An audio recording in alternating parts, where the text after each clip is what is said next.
Tinanong Mrs. ni Albi Benitez, bakit sinisira ang pangalan ni Ivana Alawi? Nagbigay ng matapang na opinyon ang kilalang online personality na si Sian Gaza kaugnay ng kontrobersyang kinasasangkutan ng kanyang kaibigan na si Ivana Alawi. Sa gitna ng lumalalang isyo na nauugnay sa reklamong isinampa ni Dominic, Nikki, Benitez laban sa kanyang asawa na si Congressman Albi Benitez. Hindi napigilan ni Sian na ipagtanggol ang aktres na nadawit sa usapin, sa isang Facebook post na inilabas noong Huwebes ika-29 ng Mayo, hayagang tinawag ni Sian ang atensyon ni Nikki Benitez.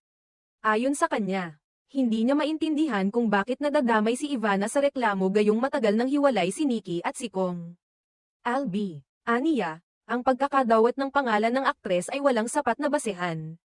Madam Benitez, hiwalay na po kayo ng mister nyo 2003 pa lang. Bakit po si Ivana ang dinadawat nyo 6 years old pa lang po si Ivana noong naghiwalay kayo?